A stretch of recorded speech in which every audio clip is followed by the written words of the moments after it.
Zé, nós estamos com várias dúvidas aí com relação, e eu já vou começando aqui contigo, com relação a essa racionamento de energia, racionamento de água.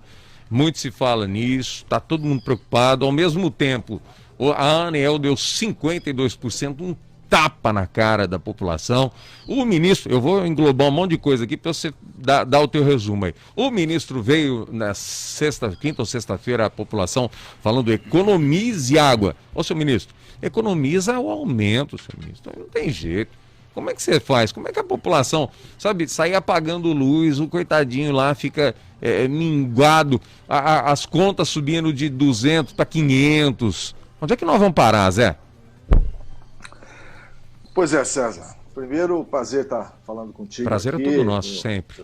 Da Fernando também. E é isso. Eu acho que para falar um pouquinho de energia, é claro que o erro está lá atrás, né? Acho que a matriz energética do Brasil está toda errada, não se investiu na hora certa. E hoje a gente tá refém, né, das hidrelétricas e das termoelétricas, que são muito caras, sendo que o Brasil é um país riquíssimo em sol, em ventos, quer dizer, energia solar, energia eólica, também investiu nisso, e aí fica refém das condições climáticas, a chuva não vem, pronto, aí é o desespero geral, né? Também acho errado essa questão dos aumentos aí, eu acho que poderia dar uma segurada até o final do ano. Nós estamos, pelo lado da economia, né, num processo de tentando retomar a economia aí, com muito sacrifício, e esses custos que chegam de forma inesperada aí vão complicar bastante. E aí tem combustíveis também que subiram muito de preço, aí tem função de dólar, e por aí vai, se bem que na última semana aí deu uma caidinha de preço o etanol. Mas o custo das famílias, César, eu sempre falo isso, a inflação é diferente de uma pessoa para outra, né? Então, por exemplo, a escola particular subiu de preço. Tá, mas meu filho estuda em escola pública, então isso não me afeta. Então, cada pessoa, cada família tem uma inflação diferente da outra, tá?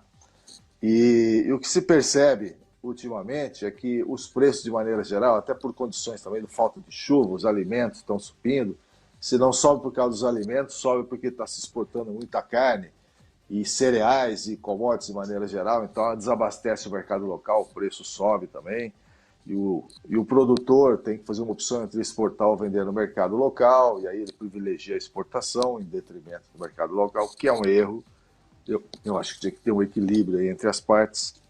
Mas isso é a realidade das famílias hoje em dia, né? Eu acho que esse segundo semestre aqui vai ser um semestre de acomodação, porque o avanço da vacina vai permitir efetivamente que as coisas comecem a voltar ao normal, tá? Na medida do possível. Eu acho que o home office é uma coisa que veio para ficar também, porque as empresas descobriram que é possível que boa parte dos trabalhos sejam feitos de forma remota, trabalhando de casa e tudo mais. Vai trazer uma nova realidade, sim. E nesse cenário todo, o que me preocupa, César, é principalmente as escolas, né? Porque essa não volta das aulas presenciais me preocupa muito. Acho que não é só o que se ensina, é o network, é a convivência, que a criança precisa disso. Então, eu acho que deveria ser prioridade a volta às aulas, com toda a segurança possível, sim. Mas é uma forma de voltar a dar dignidade, relacionamento para essas crianças aí, que vão sofrer muito, com certeza, com esse isolamento que estão passando, tá? E só para concluir essa parte inicial, uma coisa que muita gente me pergunta, então eu vou aproveitar e passar aqui para vocês, sobre, bom, com essa inflação toda que está acontecendo, qual é o melhor índice a se definir? É IPCA, IGPM? Só rapidamente aqui, o GPM é um indicador que indica preços na indústria, tá? No comércio. Então, é algo que não afeta o consumidor. Então, normalmente ele tem sido maior porque os custos de se manter os negócios têm sido maior. E o IPC, que é o Índice de Preços ao Consumidor, é aquele que atinge o bolso do consumidor. Aí sim, é o aluguel, é o combustível, é a escola, é a energia elétrica, é a água, a luz, entendeu? Então, o IPC normalmente costuma ser menor do que o GPM. Então, se você está prestes a tomar uma decisão sobre qual índice deve utilizar, se for para você pagar, é preferível que seja. Ô Zé Rita, Zé Fernando Chiavenato, é um prazer falar com você. Faz tempo que eu não vejo um amigo, vontade de dar um abraço, ainda que virtual, né, no amigo. Mas eu tenho acompanhado você sempre, né, nas suas brilhantes análises. Eu vou lembrar três coisas aqui, só para chegar à conclusão da minha pergunta aqui. Quando o jardineiro, como é que ele chama? O jardineiro do Palocci denunciou o Palocci, ele foi fazer um depoimento numa CPI no Congresso Nacional e algum deputado perguntou lá para ele assim, mas escuta, por que você está denunciando o Palocci, Francenildo? Aí ele disse assim, por patriotismo. O cara falou, só por patriotismo? E ele respondeu, o senhor acha pouco, deputado? Né? Nós tivemos um outro ato de patriotismo agora, do Luiz Miranda, né, o irmão que é funcionário público de carreira, tem um posto majoritário, ou tinha, já abandonaram ele, é o único caso que eu vejo que o denunciante de um assunto absolutamente sério, de um assunto que fala de corrupção dentro do governo federal, inverte-se as coisas, ele passa a ser o perseguido e o pesquisado pela Polícia Federal. Nós temos o trabalho do SUS. Imagine você se nós não tivéssemos o SUS, o que seria da vacinação do Brasil hoje, né? E, no entanto, o próprio Guedes diz que não, nós já pusemos um escorpião no bolso do trabalhador, do servidor público e não vai ter aumento. É o servidor público que está provocando esse caos financeiro no Brasil? Mas brilhante as suas colocações aí. Eu acho que não. Eu acho que não, servidor público. A característica que talvez incomode os demais em relação ao servidor público é que ele tem um salário garantido, né?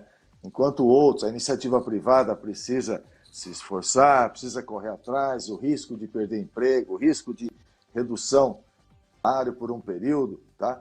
O servidor público ele está, de certa forma, entre aspas, confortável aí com a questão da remuneração, tá?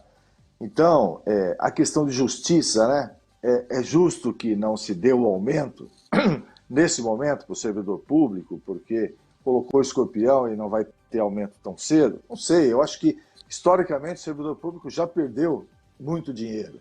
Já não, desculpe, já não teve os reajustes que deveriam ter tido. Há algum tempo que eles estão na geladeira aí, sem contar com o aumento. Então, o que está se falando agora é mais um período de sacrifício, né, para isso. É justo? Eu acho que não. Eu acho que nós deveríamos gerar riquezas suficientes aí para poder reverter isso e remunerar de maneira justa o servidor público, mas principalmente criar condições também para que a iniciativa privada faça o seu papel e contribua, né? O que se percebe de maneira geral é essa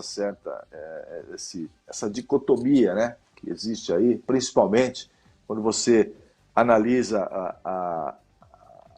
a segurança da remuneração do setor público, que não foi afetado de forma alguma, né? Enquanto a iniciativa privada aí tem que matar um leão por dia para poder sobreviver. Então é basicamente isso, mas não vejo que o setor público seja uma história, mas talvez ele tenha que contribuir por mais um período com o seu sacrifício para que a gente possa retomar aí mais à frente. Ô Zé, como é que está a projeção da inflação para até o final do ano e se possível, já pensando para 2022? A gente tem visto vários focos de análise aí. Então você tem os grandes bancos, por exemplo, nacionais aqui, projeções, o governo faz a sua projeção, a iniciativa privada faz a sua projeção também. Então se fala em alguma coisa perto de 4%, 5% para esse ano aqui e talvez um PIB aí de 6% para esse ano também, tá? Então, quando você tira um do outro, é o crescimento real que você tem, né? Porque os primeiros, por exemplo, que seja 4%, de inflação, 6% de crescimento. Então, os primeiros 4% que cresceu o PIB, isso é para igualar a inflação. Então, zerou. Então, ele vai crescer efetivamente 2%. Tá? É o que se está vendo. Agora, nós vamos ter um fluxo de capitais muito forte aí, se tudo correr como se imagina, quer dizer, dólares entrando no Brasil, se a taxa de juros subir um pouquinho, como se está prevendo. Mas em que medida isso afeta o consumidor, o trabalhador normal como nós, por exemplo? Afeta o seguinte, que com o maior estoque de dólares, a cotação vai cair. A cotação caindo, os preços que são lastreados em dólar vão cair também. E isso vai ser bom para o bolso do consumidor, entendeu? Então, de alguma forma, as coisas estão todas entrelaçadas aí. Eu vejo que existe uma forte possibilidade disso acontecer, se fala muito em... Eu vi um grande banco aqui publicando que espera-se no fim do ano a Bolsa de Valores esteja em 152 mil pontos do Brasil, que é um número absolutamente real, né? Mas o que significa isso de novo para o trabalhador? Significa que isso está entrando para as empresas para ajudar a produzir, ajudar a gerar emprego, tá? Ajudar a criar novas fontes alternativas de arrecadação, efetivamente. Então, isso tudo, no fim, ele reverte em benefício da população e é uma coisa boa, sim, embora se ache muito distante de o que me interessa se a Bolsa subiu ou não. Tá? De alguma forma, vai ter reflexo, sim, no bolso das pessoas e é isso que se espera que aconteça efetivamente. Kevenato. O que a gente tem visto também é cada pronunciamento do governo, ele tentando explicar o quase inexplicável. Nós já estamos acima de 8% da inflação anual, né? E isso para nós é extremamente perigoso, isso torna a capacidade econômica, a capacidade de custeio do trabalhador muito mais alta, os preços aumentando e estagnado o salário, qualquer tipo de reajuste.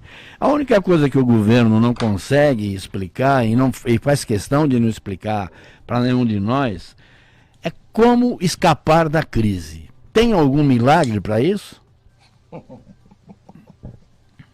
Deixa eu pegar minha caixinha de surpresas aqui, peraí um pouquinho. É difícil, viu? É difícil. Em primeiro lugar, nós estamos... o governo funciona muito, na minha opinião, com base em estímulos. Então, você tem um estímulo positivo. Tipo, chegou a vacina. Oba, vamos correr atrás, vamos vacinar, vamos melhorar. Um estímulo negativo. Isso que surgiu aí agora recente sobre questionamento sobre compra da vacina, se houve corrupção ou não, que está sendo investigado, isso é um estímulo negativo. Então a economia, infelizmente, ela trabalha com estímulos positivos e negativos. Como é que a gente pode tentar concentrar só em estímulos positivos para ver se isso melhora daqui para frente? É fazer o dever de casa, é ser muito sério. Tem uma palavra hoje muito em moda chamada compliance, né? O compliance é transparência absoluta, é prestação de contas, né? É governança, efetivamente, é fazer o que tem que ser feito. E quando isso acontece, tá? Você provoca um entusiasmo, de certa forma, uma seriedade na população e quando vê coisas acontecerem. Então, isso sim contribui efetivamente para que as coisas melhorem daqui para frente. Mas não tem muito segredo, não. É fazer o que deve ser feito, é prestar contas, fazer o dever de casa e olhar muito para a sociedade, porque as pessoas que ganham, por exemplo, aí, acima de 10 salários mínimos e aí por diante, essas pessoas até se viram para se manter. O problema são aqueles menores, aqueles que têm dificuldade, que o governo tem que acompanhar, sim, de alguma forma. E isso pode ser feito aí de uma forma mais intensa, se fala muito em aumentar essa contribuição. E, enfim, vamos torcer para que as coisas melhorem. Tá bom, Zé, um abraço para você, obrigado. Vamos voltar logo a falar disso daí, porque tá bombando essas informações, principalmente da energia, né, de uma forma em geral aí. Muito obrigado, viu, Zé? Boa semana para você. Prazer estar contigo, César, Zé Fernando. Todo nosso. Obrigado, querido. Boa semana.